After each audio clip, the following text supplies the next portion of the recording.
Can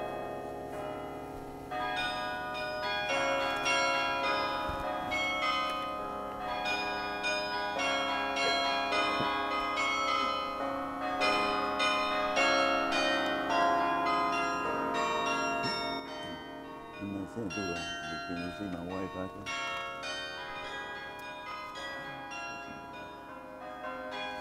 She's here somewhere.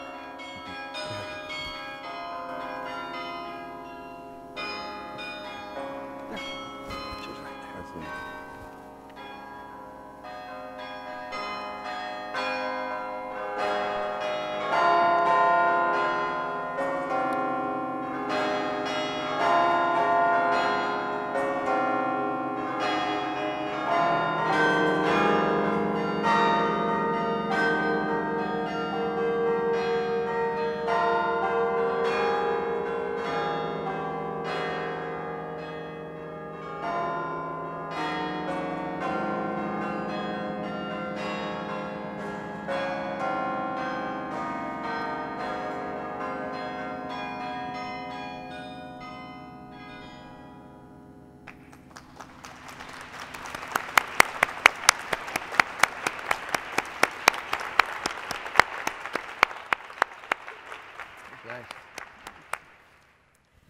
Good afternoon, everyone. That was Joey Brink, University Carol Honor, playing from 240 steps above you at the top of the tower.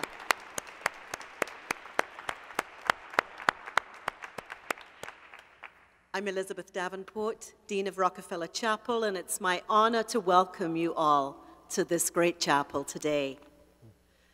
62 years ago this month, on April 13th, 1956, the then 27-year-old Dr. Martin Luther King Jr. gave his first Chicago address from this pulpit. The Montgomery bus boycott had begun 4 months earlier. Dr. King's own home had been firebombed just 10 weeks earlier. One of the key organizers of Dr. King's visit that day was Timuel D. with First Unitarian Church, 1 block north of here, a church which, with Rockefeller Chapel, was keenly involved in the burgeoning civil rights movement. Brother Black, as his friend Dr. King called him, is today, at the age of 99, justly known as a living legend in our midst, a historian,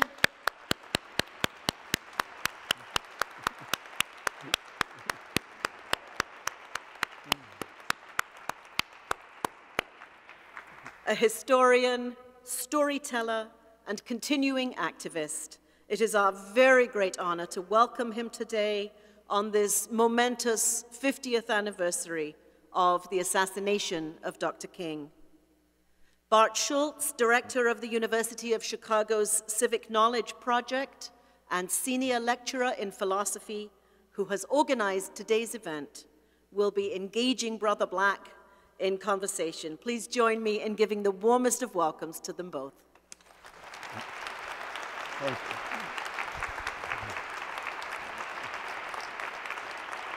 Okay. So, can you hear me? Thank you so much, Dean Davenport, for that warm introduction and for all of the support that you and your wonderful colleagues here at Rockefeller Chapel have given this event. Thank yous also go to all the great colleagues and partners who've helped Derek Douglas, the Office of Civic Engagement, Vice Provost Melissa Gilliam, our friends in the news office who made sure you all knew about this event, and many, many more across the university.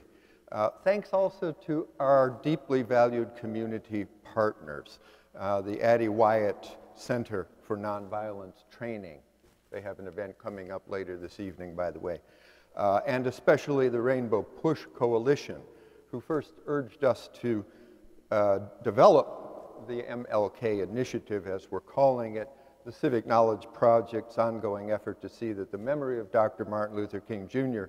is kept alive every day of the year, and his legacy carried forward in a world that needs it as much as ever.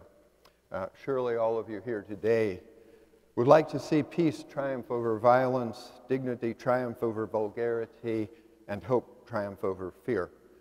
As Dr. King urged, don't allow anybody to pull you so low as to make you hate them. Don't allow anybody to cause you to lose your self-respect to the point that you do not struggle for justice.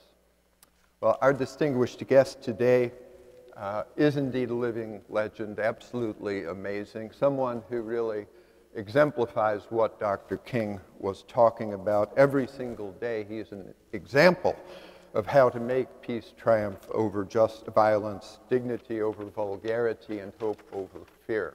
At 99, going on 100 next December, he is continuing the struggle that he began so many years ago.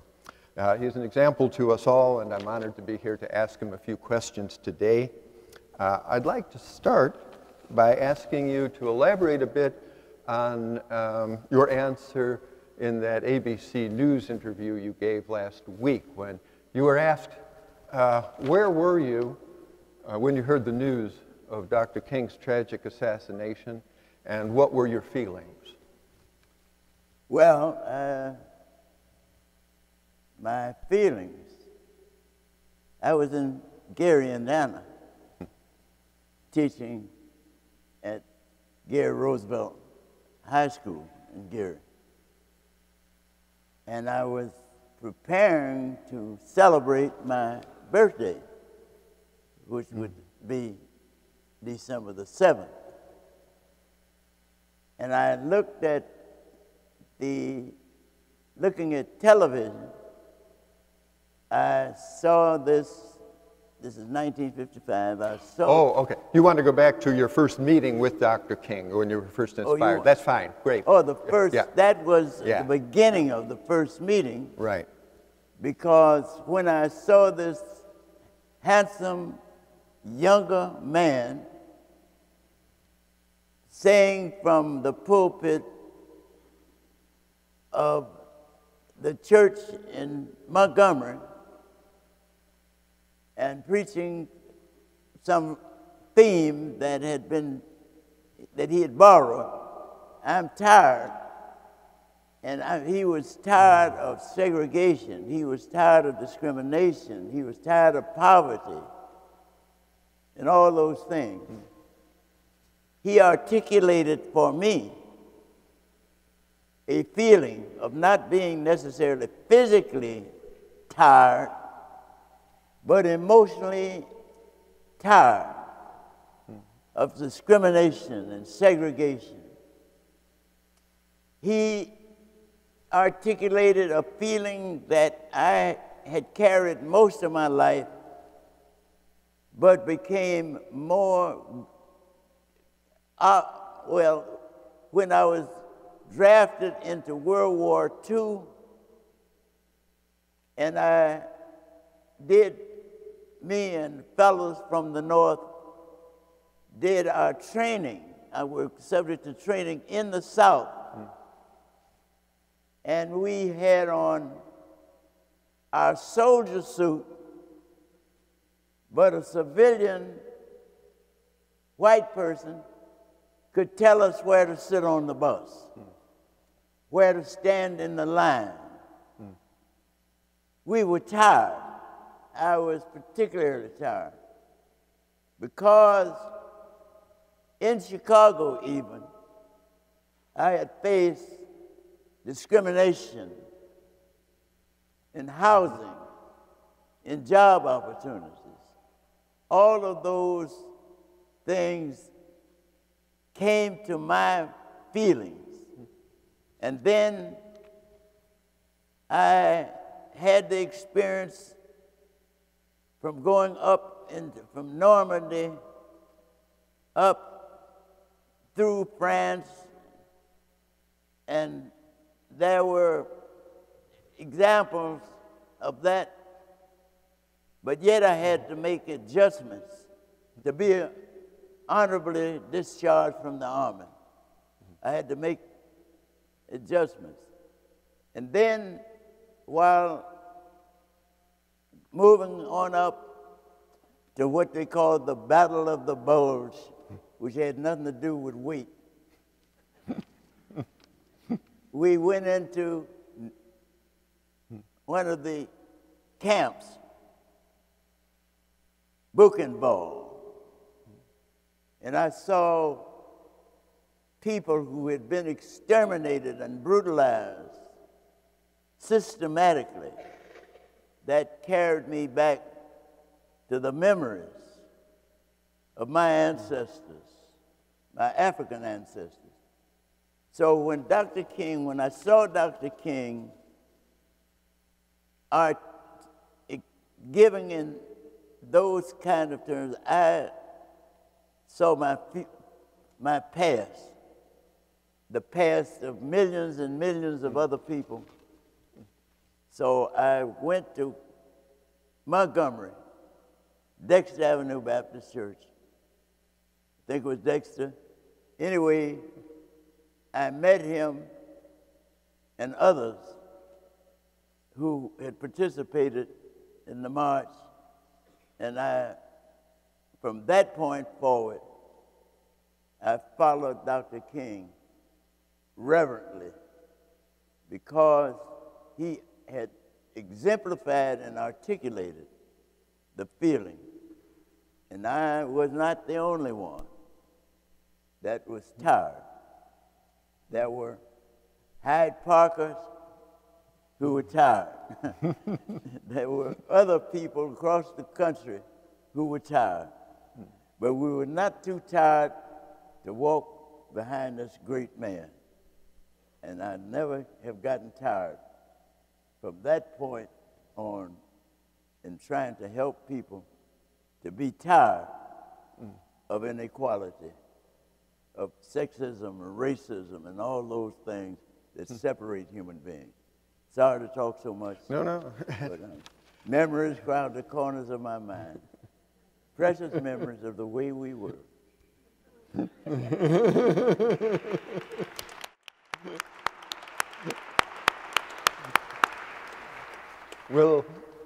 We'll get back to the day King died, but it's better to begin at the beginning here. What was it like to work directly with Dr. King in that way? Oh, it was something, and I'm sure that I carry the message of many others. It was a pleasure because you felt that sense of dedication and devotion by him to the mission to make things better, and you felt good to be with a man, a person who articulated this so well to so many people. So I was never tired of working with Dr. King. And so I looked forward to it. And of course, the opportunity that we had, and this place was full when he came. And he was not as well known as he later became, but the spirituality that he carried throughout this community. And Rockefeller Chapel was overloaded that particular day. This is, I mean, you mentioned the spirituality of the experience of working with Dr. King. And that seems particularly relevant today. Our times are as angry as ever. It's difficult not to be incredibly angry, to be activated by so many of the horrible things going on in the world. But Dr. King had a way of dealing with the anger, a very constructive way of dealing with it. Did you find yourself changing as a result of that, becoming more constructive in the way you channeled your anger? Well, I felt obligated to follow Dr. King, and some of us from the North had to be trained to be nonviolent because regardless of race lines, if somebody hits you, you hit them back. But with Dr. King, you felt because of your respect for him, you wouldn't do that. And so in Birmingham and Montgomery and other places where I happened to be with him, I felt. But when he came to Chicago and we organized for the march in, what is the name? Oh, Marquette Park. Marquette Park. And we had organized with many Catholic sisters and brothers. And when we got into Marquette Park, which was dominantly Catholic in terms of religion, and I heard the vulgarity that was used against fellow Catholics who were walking with us. And then the violence that began to occur. And Dr. King was knocked down, but that remarkable man got up, as he had done before, to forgive those who had brutalized him. And at that point, being in Chicago and being reared like I heard, I said to myself, if one of them hits me, the nonviolent movement is over. I could take it in Birmingham, but not in Chicago. And others who had not gone, they felt that way in the beginning, and they just didn't go. They could take it there, but not here, even with Dr. King. But he converted people, and that march and he, a young man who was young then but older now, who carried that spirituality forward. A Catholic who was so embarrassed, who was then going to the seminary, Catholic seminary, so embarrassed by what he experienced that he has dedicated the rest of his life to following the legacy of Dr. King. Father Flager, that you may have heard of and should have, because he is an activist carrying the spirituality and the organizational attitude of Dr. King. I should mention Father Flager of the St. Sabina Faith Community is a great friend of Professor Black's. Sends his love to Professor Black and to all of you here today. He has been honored with an invitation to deliver the keynote address at the Lorraine Motel this evening. He is there with Andrew Young, with Reverend Jesse Jackson, so many great leaders of the civil rights movement. Our guest today, however, belongs in that company, as Father Flager would be the first to admit. And I think in that context, we see all of these individuals today who are really, as you say, actively carrying on Dr. King's legacy. What does it take to do that? What's your secret? How do you get up every day, hopeful, active, ready to continue this struggle? Well, one of the things is that young lady that's my wife out there. Zenobia Black, a hand for her, please.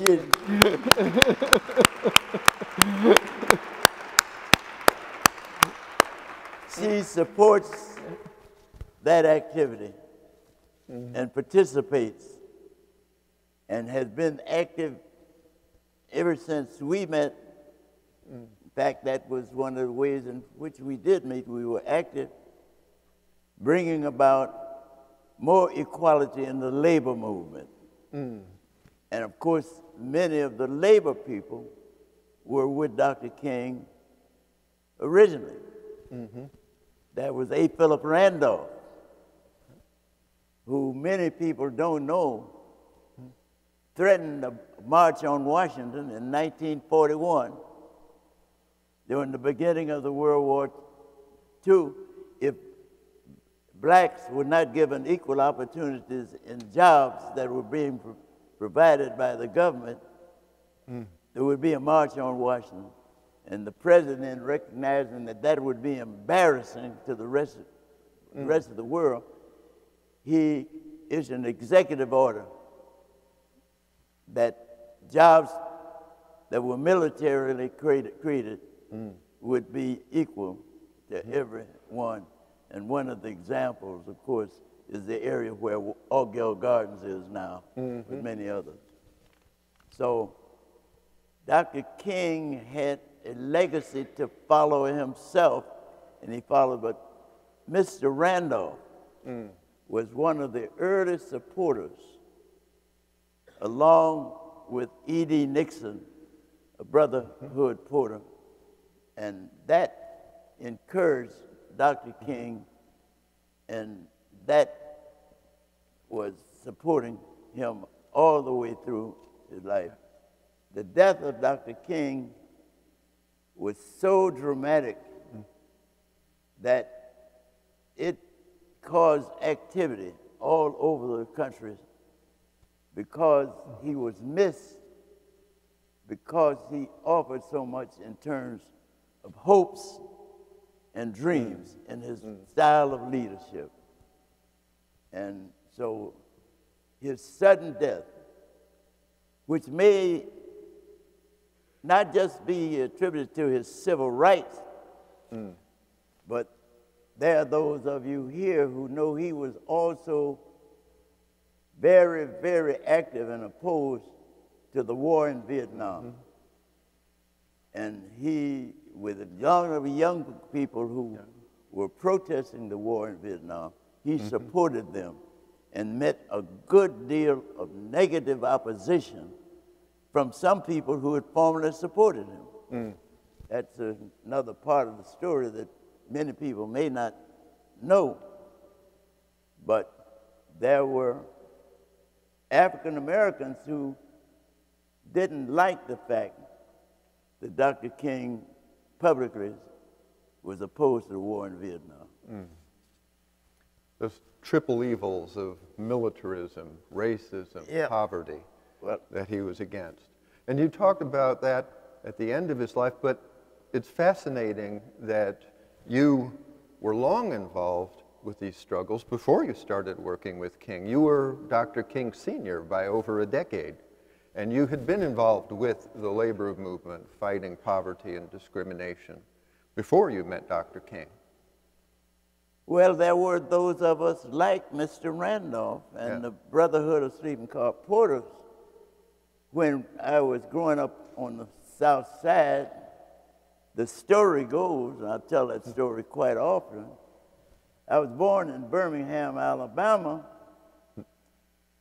December the 7th, 1918, and those of you who have computers, you can tell how long.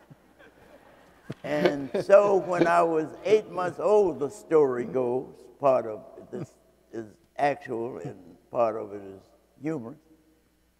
8 months old, things were so bad and rough with the Ku Klux Klan and the law. And I was 8 months old, and I looked around and saw what was happening in the South, and I said to my mama, with using the vulgarity, I won't use that, I'm going to leave here.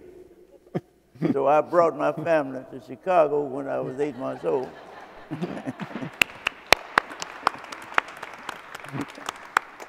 And we settled on the South Side. Now I could actually walk from where we are now to, if I had the energy, to every place where I lived in Chicago in those 99 years.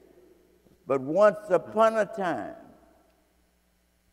it seems incredible, but unless you were employed and lived in this neighborhood, except for this church, you were not welcome, even though you might have friends. And I had friends that I had graduated from elementary school, Burke Elementary School, white friends, who moved to Hyde Park. They could visit me but I couldn't visit them. So that, in my experience, again, carried me to work with Dr. King, and when President Johnson asked Dr. King to come south on the housing issue, I was very, very much involved because housing had always been a factor in the North, and Chicago was considered at that time the most segregated northern city in the country. And we were out to break that barrier as much as possible. So you invited Dr. King to Chicago, and brought him here in 1956, and then again in the 60s. Were you worried about his safety? What?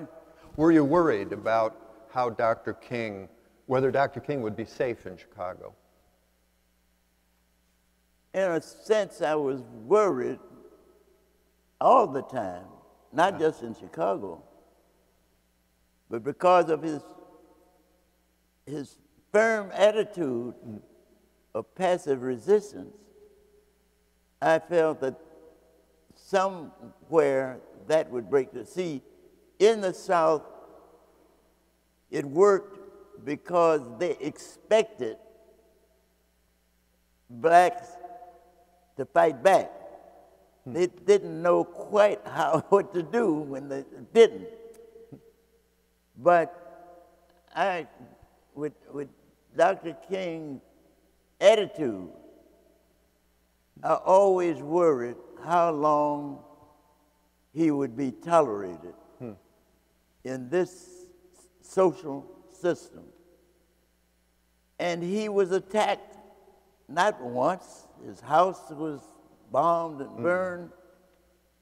He was stabbed by a Negro woman in Harlem, New York. And so I kept always worried that his attitude and his behavior would eventually cause someone to attack him successfully. And that did happen in April the 4th, 1968. 1968, 50 years ago today at 6:01 p.m. And you heard the news and you were angry? Oh, I was angry.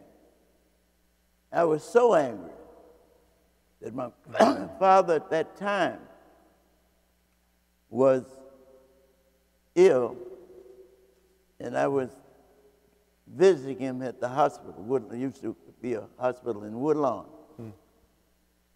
And I got on the elevator.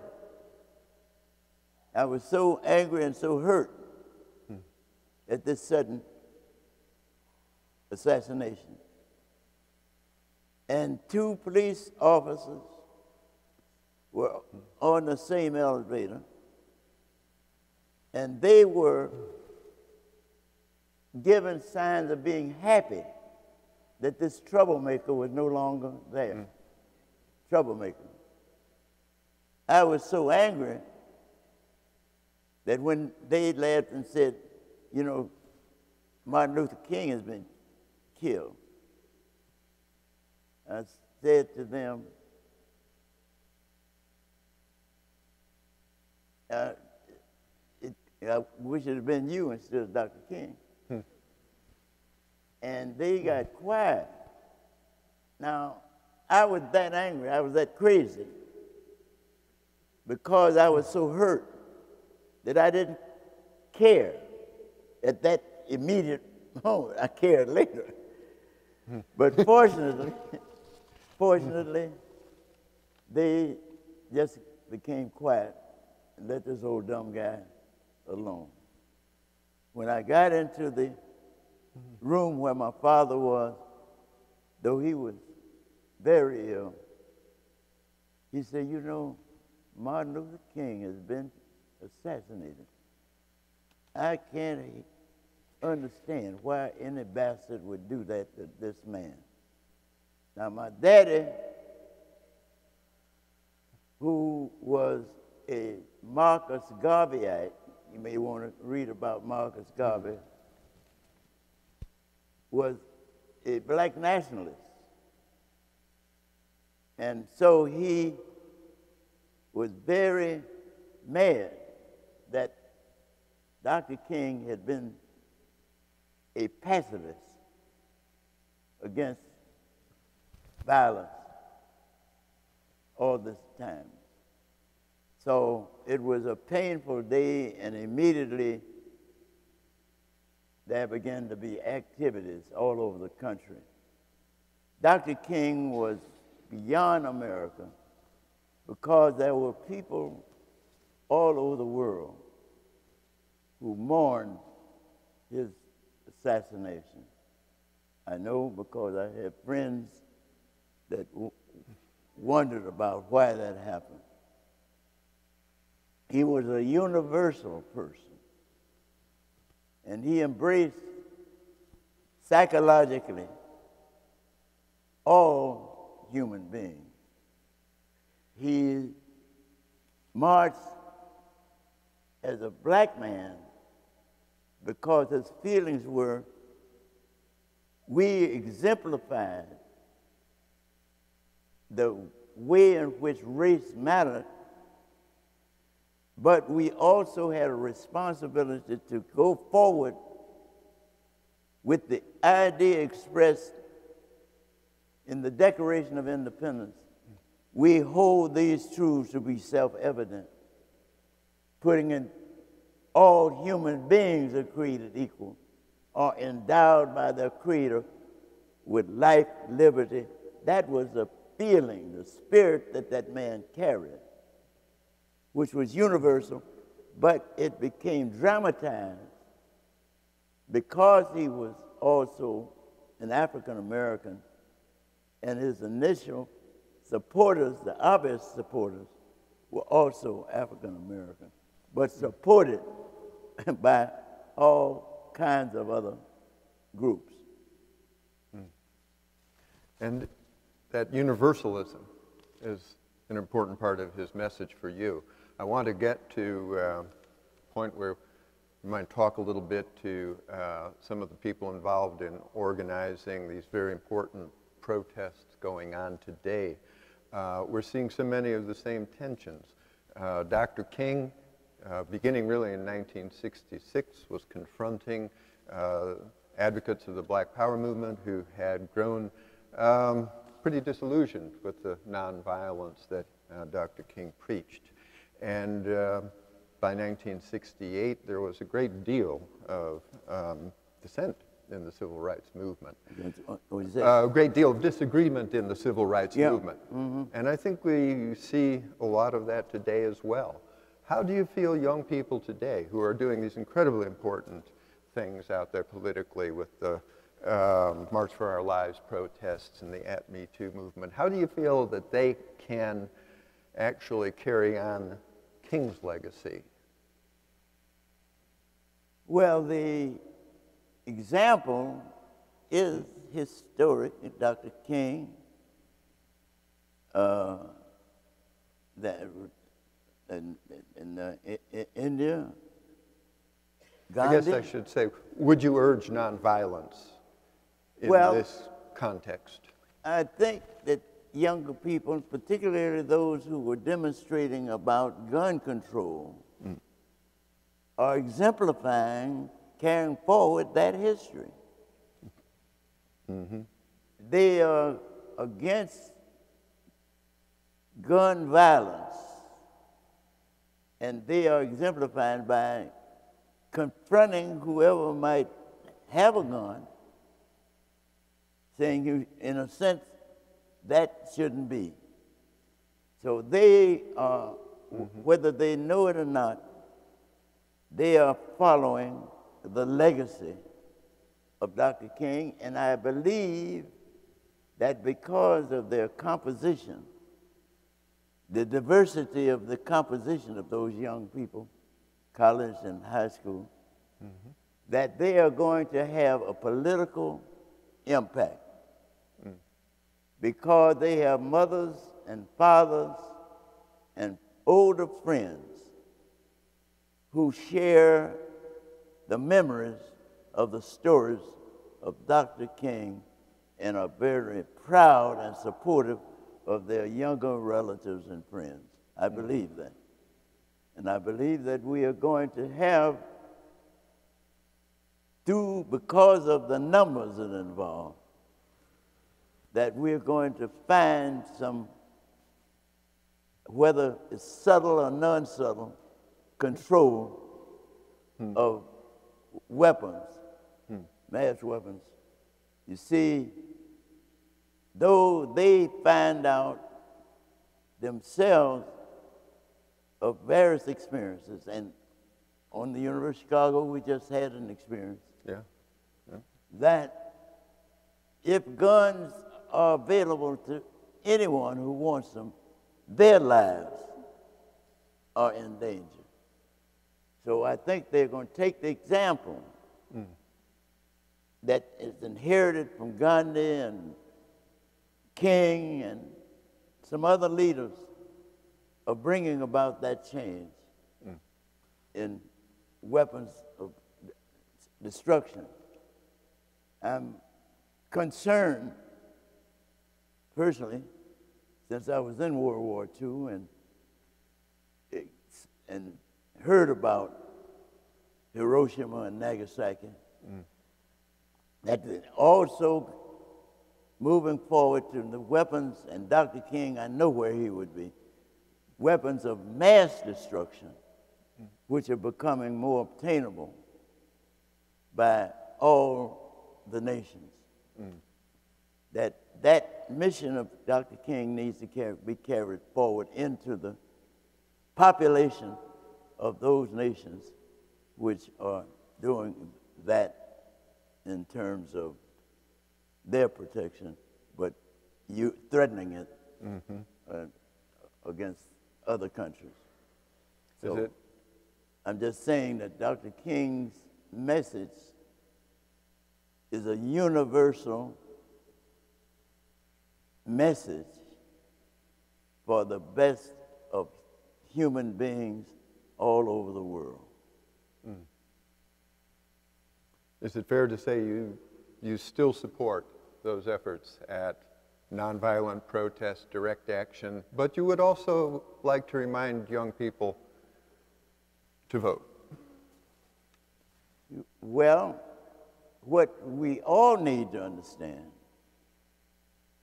that politics is universal. Whenever, think about it, young people, whenever two people get together, politics begin. Somebody's going to make decisions about what's going to happen, who's going to get the necessities. Now, it can be a dictatorship or a partnership. Which do you choose in those relationships? King was for a universal partnership.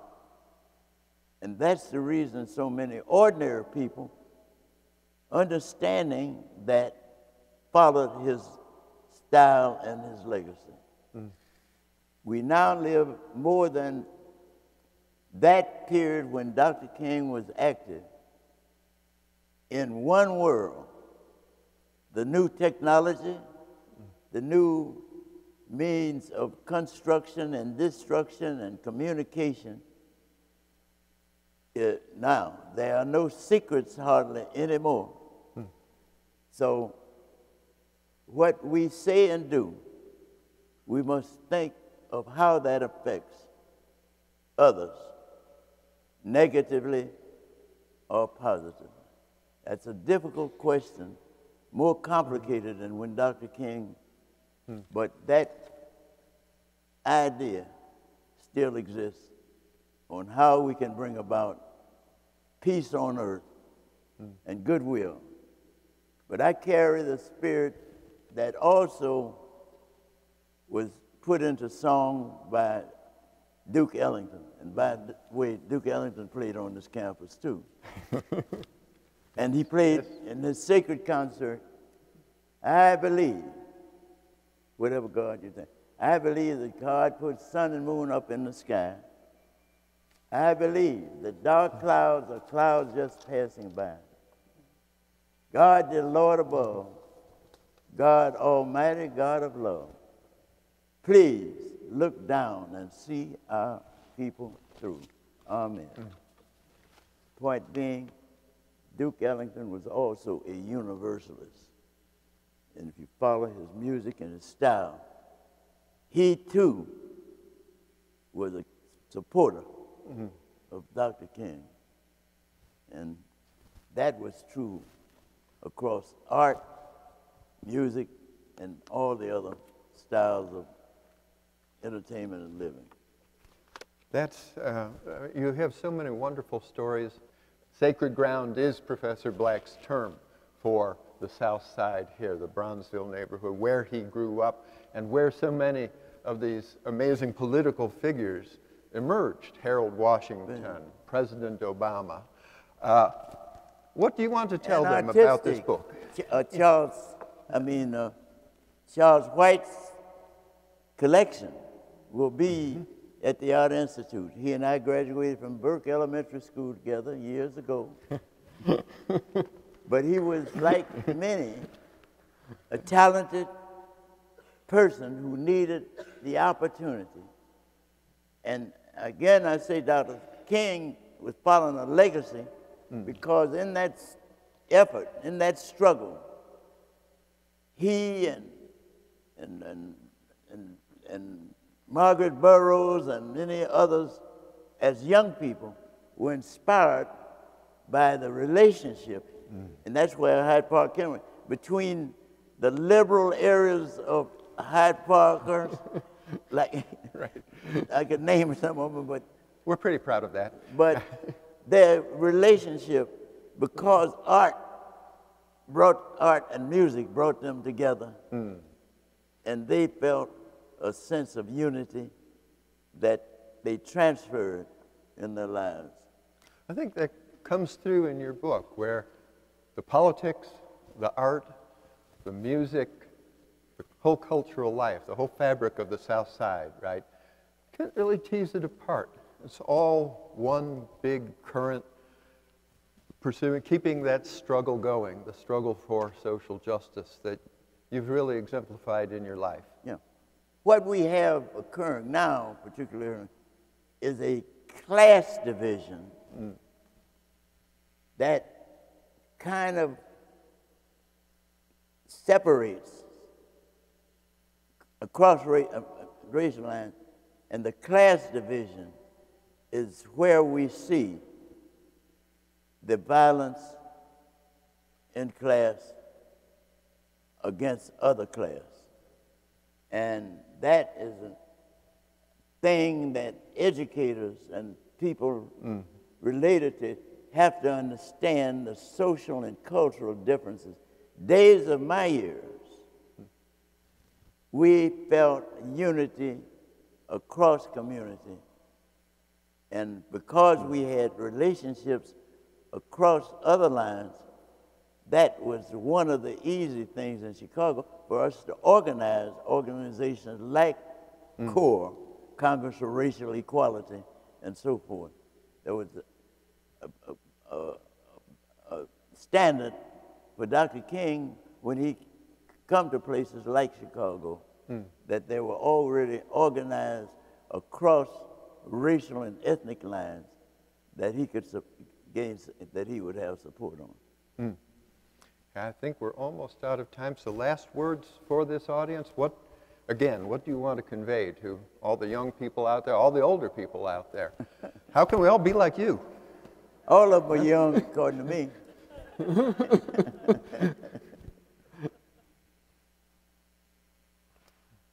Is it Dr. King's legacy is alive and well as ever? Yes, it is not is alive but not functioning as well universally. And I think that's because of a breakdown in communication between generations that has happened with the occurrence. That it would seem that it would be easier with the new communication. But days of Dr. King's years, we spoke to each other on a personal level in a more human category. So it has to be people who understand that breakdown in order to carry that legacy forward. And when that does happen, particularly young people, they're so glad to know because they do feel a sense of isolation from the past until some human being. And so I say to young people, older people, too, go talk with your older relatives and learn from them what was happening when Dr. King was assassinated and before he was assassinated. They have stories to tell those young people that will be helpful to them. And looking at the future, what will the world be like when in the future? What kind of world do they want it to be? It's more complicated now than when Dr. King was carrying us on the marches. But it's the same planet that we have to live on. How do we want that planet to be in terms of human beings? Do we want it to be like Hitler, or do we want it to be like Gandhi, Martin Luther King, and others who wanted to be peace on earth and goodwill towards all human beings? Well, you are living proof that we have to talk to the elders.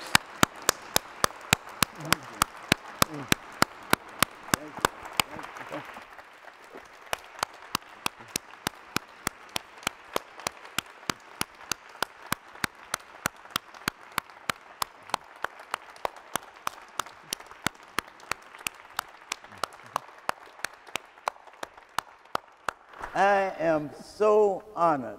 Thank you for this opportunity, and I hope that something that I have tried to say has given you some thought about the present, the past, and the future, because you live in the present, you're going to be living in the future.